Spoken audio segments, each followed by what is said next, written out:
dear student class 11 কেমিস্ট্ৰি প্ৰথম চ্যাপ্টাৰটা আলোচনা কৰি আছিলো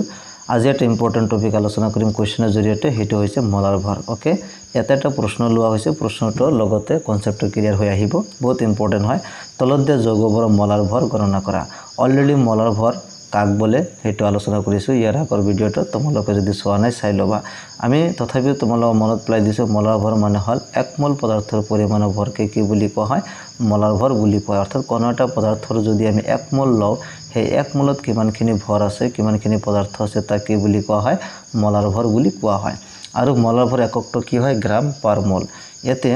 আমি কিছুমান যৌগ আমি এটা আলোচনা কৰিম মোলাৰ ভৰ কেনেকৈ উলিয়াব লাগে যেনেকুৱা এক নম্বৰ দিয়া হৈছে NaCl ইয়াৰ নাম হৈছে সোডিয়াম ক্লোৰাইড এটা সোডিয়াম ক্লোৰাইডৰ মোলাৰ ভৰটো উলিয়াব লাগে সোডিয়াম এতে কেইটা আছে এটা 1 লিখিলো ইনটু সোডিয়ামৰ ভৰ কিমান 23 এটো মই লিখি দিছিলো আগৰ ভিডিওটো তোমালোকে চাই লবা সোডিয়ামৰ ভৰ কিবা পৰ্যাবৃত্ত তালিকাৰ পৰা তোমালোকে এটা মুখস্থ কৰি লব পাৰে এটো জানিবই লাগিব সোডিয়াম এটা সোডিয়াম আছে আৰু সোডিয়ামৰ ভৰ কিমান 23 প্লাস ক্লোৰিন কেইটা আছে এটা আৰু ক্লোৰিনৰ ভৰ কিমান 35.5 ওকে 35.5 এটো এনেকৈ লিখা তাৰ পিছত এককটো কি হ'ব গ্ৰাম পাৰ মোল ওকে আণবিক ভৰ বা পাৰমাণবিক ভৰ যেনেকৈ আমি উলিয়াইছিলো আণবিক ভৰ উলিয়াতে ইয়াতে ইউ লিখিছিলো ইয়াতে মোলাৰ ভৰ লিখতে জাস্ট আমি কি লিখিম গ্ৰাম পাৰ মোল লিখিম ওকে ইকুৱেল টু 1 into 23 কিমান আহিব 23 আহিব প্লাস 35.5 একৰ লগত পূৰণ কৰিলে কি হ'ব 35.5 আহিব ওকে সো গ্ৰাম পাৰ মোল ওকে এতিয়া 23 plus 35.5 এই দুটা যোগ কৰিলে কিমান আহিব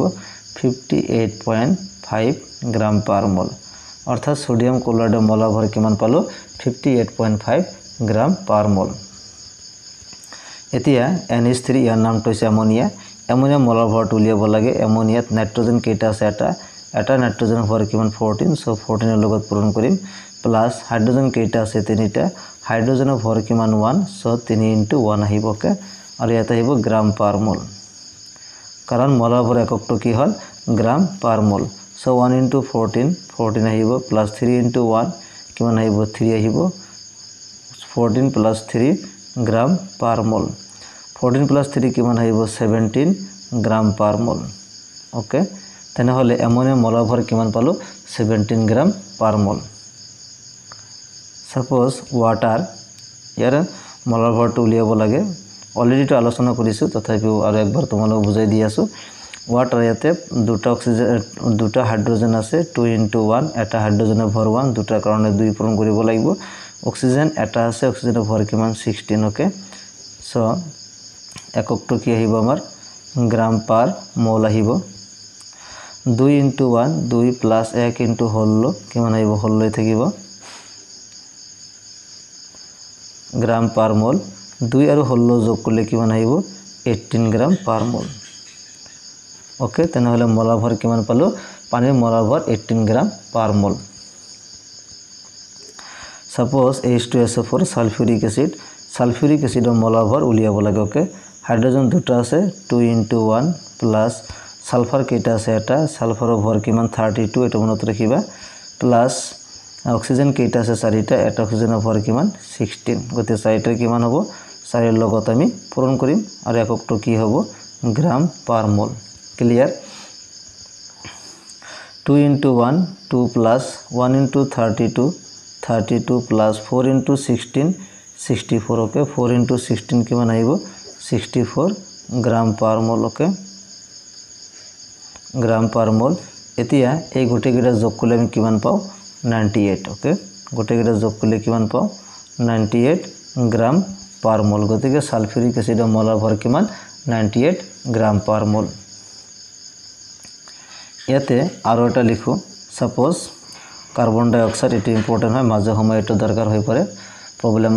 সলভ কৰোতে সো কাৰ্বন ডাই অক্সাইডৰ মোলাৰ ভৰ কিমান হ'ব কাৰ্বন এটা আছে 1 into 12 ওকে প্লাস অক্সিজেন কেইটা আছে দুটা 2 into 16 এককটো কি হ'ব গ্ৰাম পাৰ মোল okay 1 into 12 so 12 plus 2 into 16 so 32 okay 12 plus 32 gram per mole 12 plus 32 কিমান হয় 44 গ্রাম পার মোল গতিকে কার্বন ডাই অক্সাইডৰ মোলাৰ ভৰ কিমান পালো 44 গ্ৰাম পাৰ মোল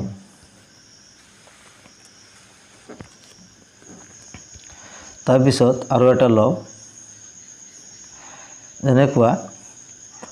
HCl হাইড্ৰক্লোৰিক এসিডৰ মোলাৰ ভৰটো উলিয়াব লাগে হাইড্ৰোজেন এটা আছে 1 * 1 প্লাস Cl কেইটা আছে এটা 1 *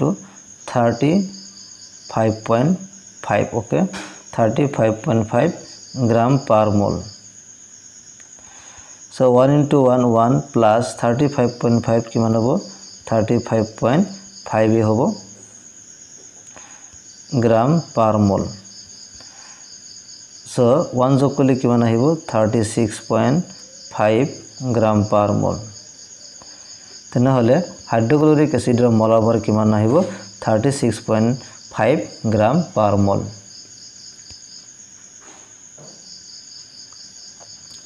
Suppose glucose C6H12O6 so glucose molar ভৰটো উলিয়াব লাগে ওকে so glucose ইয়াতে কাৰ্বন কেইটা আছে 6টা 6 into এটা কাৰ্বনৰ ভৰ 12 প্লাস হাইড্ৰোজেন কেইটা আছে 12টা এটা হাইড্ৰোজেনৰ ভৰ কিমান 1 অক্সিজেন কেইটা আছে 6টা এটা অক্সিজেনৰ ভৰ কিমান 16 ওকে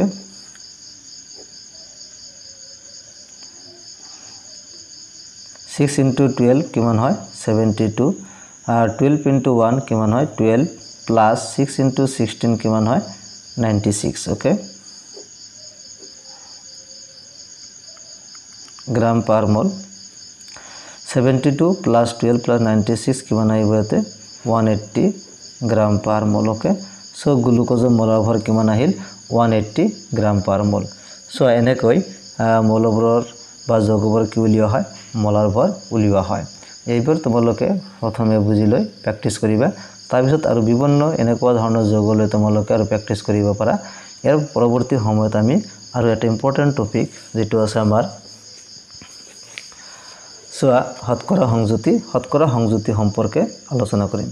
সো ইয়াতে দিয়া আছে এটো অলৰেডি আমি পানীৰ মোলাৰ ভৰ 18.02 কাৰণ হাইড্ৰোজেনৰ ভৰ 1.008 দিছে ইয়াতে 18 লিখিলে হ'ব কাৰণ অক্সিজেনৰ হল হাইড্ৰোজেনৰ 1.008 তাতে 1 ধৰা হৈছে ইয়াতে 1.008 লোৱা হৈছে 18 গ্ৰাম পাৰ মোল লিখিলে হ'ব সোডিয়াম ক্লোৰাইডৰ মোলাৰ ভৰ 58.5 গ্ৰাম পাৰ মোল অলৰেডি এটো আলোচনা কৰিছে অলৰেডি এটো ক্যালকুলেশন কৰি দেখুৱা হৈছে এতিয়া শতকৰা সংযুতিটো কেনেকৈ উলিয়া হয় হেটো আমি পৰৱৰ্তী ভিডিওটোত আলোচনা কৰিম